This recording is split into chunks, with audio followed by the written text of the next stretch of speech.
Welcome to my views and news. Saturday's first video with some new stories. First one is from Ethiopia. Ethiopia has failed to defund UN Inquiry Commission.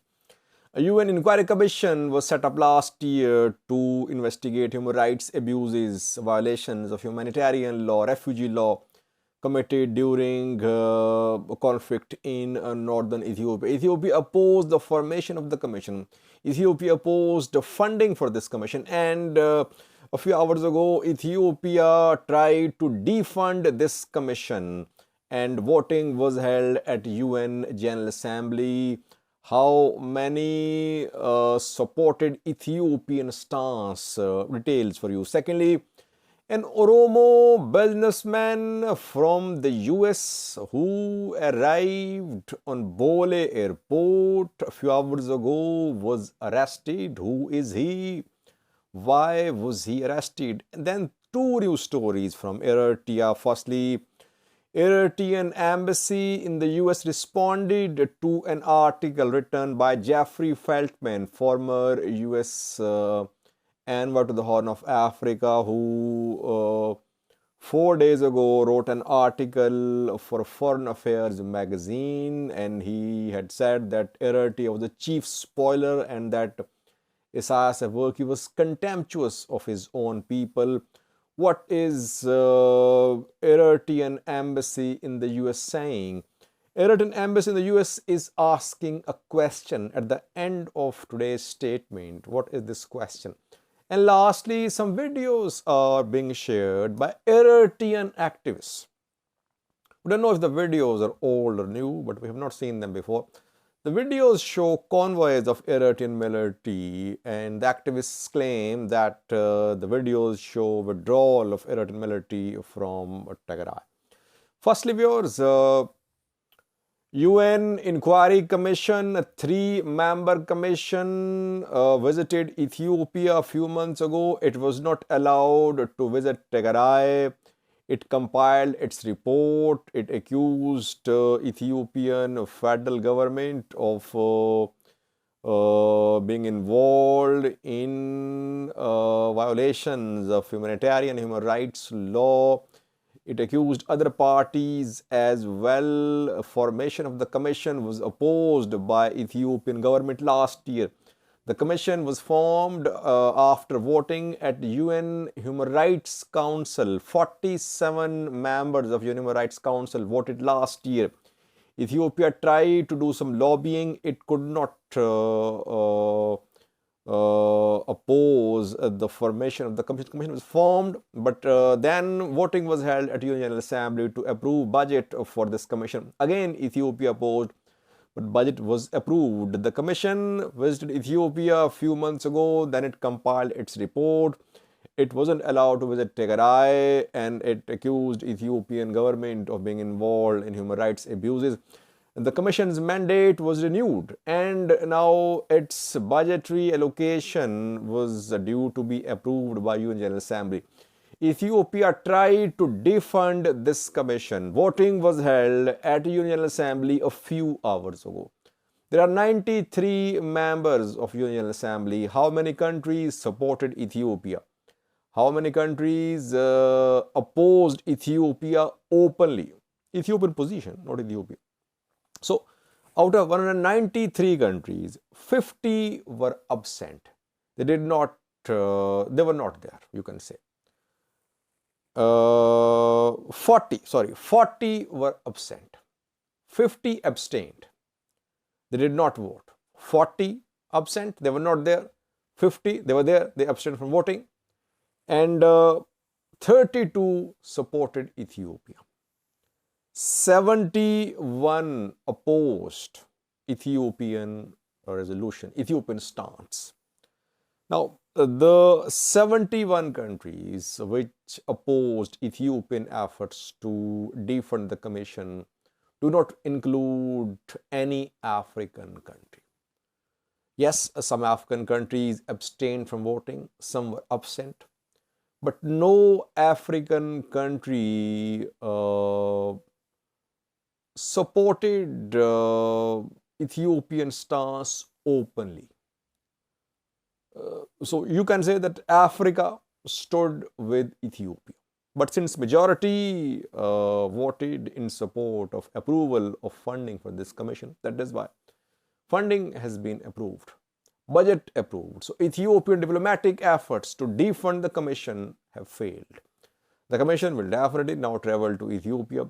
Will Ethiopian government this time allow the commission to visit Tigray? That remains to be seen. But Ethiopia has definitely suffered a diplomatic setback. Second, an Oromo businessman has been arrested in Addis Ababa, Ethiopian capital. He's basically an American, Ethiopian American. I think he's from Minnesota.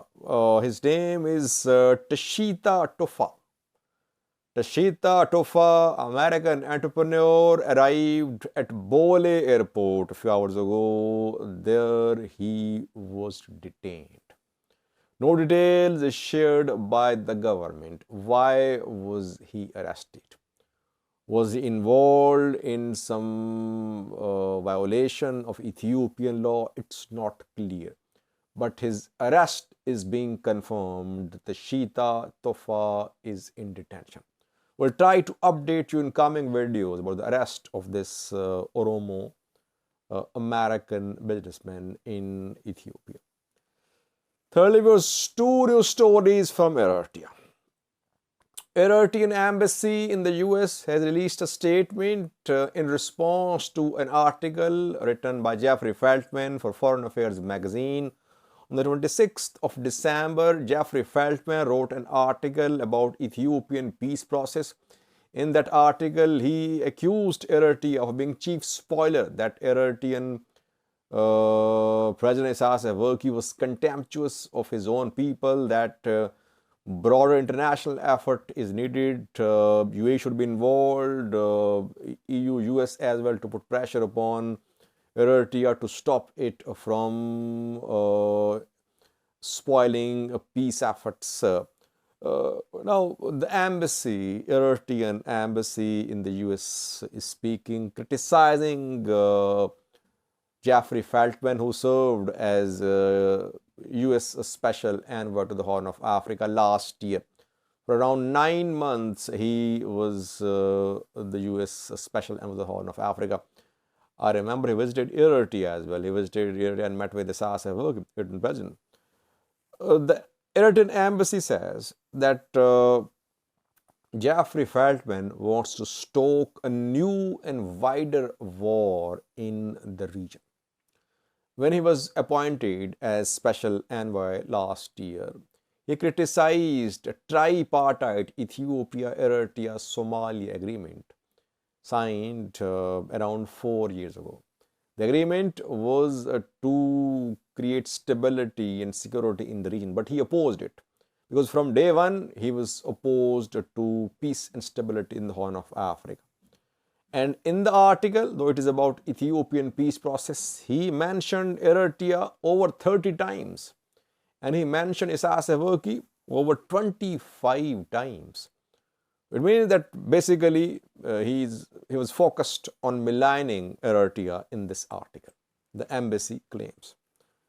The embassy then goes on to claim that the war was triggered by TPLF 2 years ago in November 2020. Purpose was to capture all Northern Command weaponry and topple federal government of Ethiopia.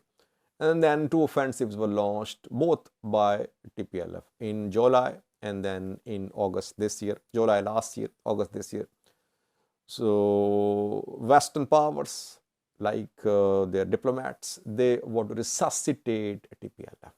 TPLF stole humanitarian aid used for military purposes, but no accountability. And these Western countries now want to stoke a new and wider war in the Horn of Africa. Lastly, the question asked by the embassy is interesting at the end. The embassy asks a question. It says, the views expressed by Jeffery Feltman in the article, are the views his own views, isolated views of one US diplomat, or are these views indicative of a common position of US administration? Very important question. I think this is common position of US administration. Eritrea does not give in to US pressure. We have seen that the US tried to impose sanctions on Eritrea, US tried to do whatever it could, but Eritrea did not give in because it had support of China and Russia. It managed to keep its foreign policy independent. Whether we agree with Isaias Afwerki's government or not, we'll have to admit that Eritrean foreign policy is much more independent than that of other countries in this region. Though Eritrean government is paying the price for it in the form of economic struggle, in the form of economic problem for its people. But it has managed to keep its foreign policy independent. Even when it comes to Eritrean relations with China and Russia, we cannot say that Eritrea is totally under the thumb of China or Russia. So whatever we criticize Isaias Afwerki, you know what I do, but that I criticize Eritrean government for its poor human rights record, for freedom of expression, no freedom of expression there. But still, its foreign policy is independent. There is no comparison between the independence of Ethiopian, Somalia's, Djibouti's foreign policies and Eritrean foreign policy, which is much more independent. Last viewers, a video is being shared by some Eritrean activists showing withdrawal of Eritrean military from Tigray. The video shows trucks carrying Eritrean soldiers, Eritrean flag, and also be seen hoisted at these trucks. Confirmation, though it isn't news now because the withdrawal going on for some time. Now, for the sake of public consumption, to show it to the people, some convoys are leaving Tigray. Otherwise, we know that for months for weeks rather, they've been withdrawing from Tigray. Now they are withdrawing in public to show to the international community that Eritrean military is withdrawing from parts of Tigray. Watch a clip being shared by some Eritrean activists showing the movement of Eritrean military. By the way, these activists were denying the presence of Eritrean military in Tigray. They were saying there was no Eritrean military there, and that all were allegations, propaganda. And now they are saying that yes, Eritrean military is withdrawing. It is withdrawing after ensuring the protection of Eritrean borders. Watch this clip. Thank you for watching.